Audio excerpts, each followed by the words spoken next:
মাত্র দুটি উপকরণ দিয়ে একদম পারফেক্ট টক দই কীভাবে বানিয়ে নিলাম সেটা নিয়ে থাকছে আজকের আমার এই ভিডিওটি।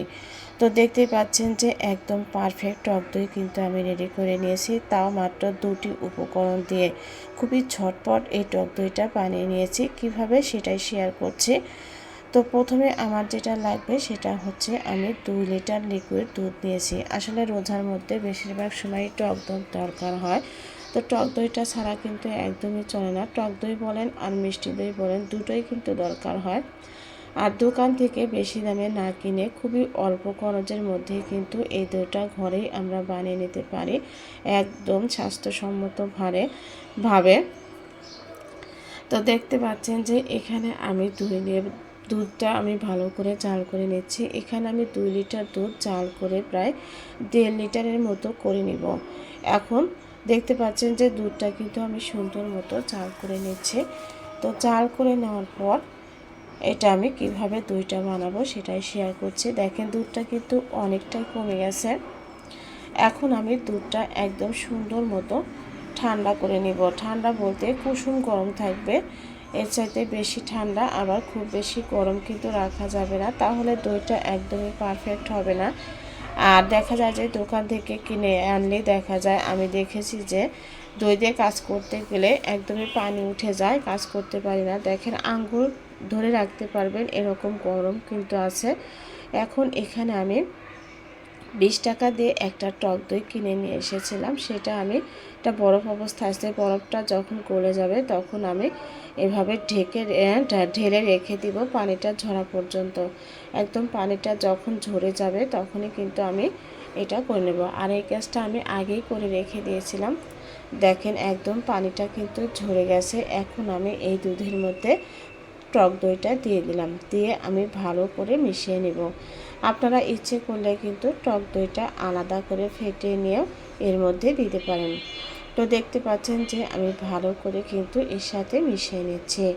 তো মিশিয়ে নেওয়ার পর এখানে আমি একটা মাটির পাত্র নিয়েছি, আর যে কোনো পাত্রের মধ্যেই কিন্তু এটা টক দইটা আপনি সেট করে নিতে পারবেন।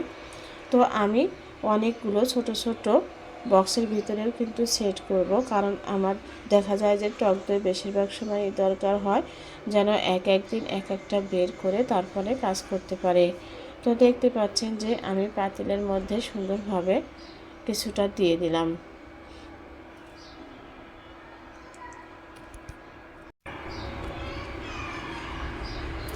তো এটা আমি সাইডে রেখে দিব। তারপরে আমি এখানে কিছু প্লাস্টিকের কৌটা নিয়েছি, দেখতে পাচ্ছেন।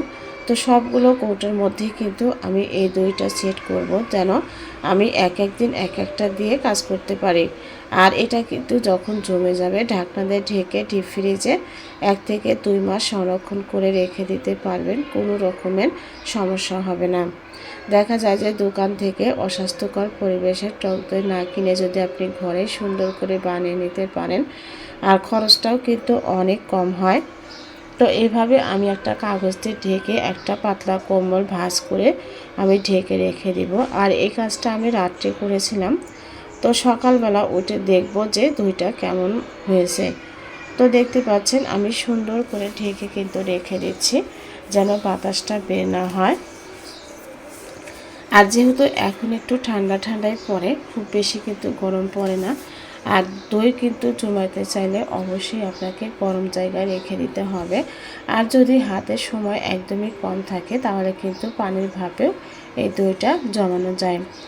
এখন দেখেন সকালবেলা উঠে আমি যে দইটা বের করে নিলাম, মাশাআল্লাহ আলহামদুলিল্লাহ, দেখেন কত সুন্দরভাবে সেট হয়ে গেছে। এখন আমি নর্মাল ফ্রিজে রেখে দিব, তারপরে আপনাদের সাথে শেয়ার করব যে এটা কতটা পারফেক্ট হয়েছে। তো নর্মাল ফ্রিজে আমি রেখে দিয়েছিলাম, বের করে নিয়েছি 1 ঘন্টা পর। এখন দেখিয়ে দিচ্ছি, দেখেন উল্টো করলেও কিন্তু আমার দইটা পড়ছে না। আর আমি কেটেও আপনাদেরকে দেখিয়ে দিচ্ছি। আর এই দই দিয়ে আপনি যে কোনো কাজ করতে পারবেন, শরবত, শর্মা, বিভিন্ন রকমের আইটেম কিন্তু এই দই দিয়ে করে নিতে পারবেন। আর এভাবে কিন্তু মিষ্টি দইও বানিয়ে নিতে পারবেন। এখন দেখেন যে এর ভিতরে কি অবস্থা, কতটা পারফেক্ট হয়েছে আমার এই দইটা। রেসিপিটা ভালো লাগলে লাইক শেয়ার কমেন্টস করে সাথেই থাকবেন। আমার চ্যানেলটা সাবস্ক্রাইব করবেন নিত্য নতুন আনকমন রেসিপি পাওয়ার জন্য। ধন্যবাদ।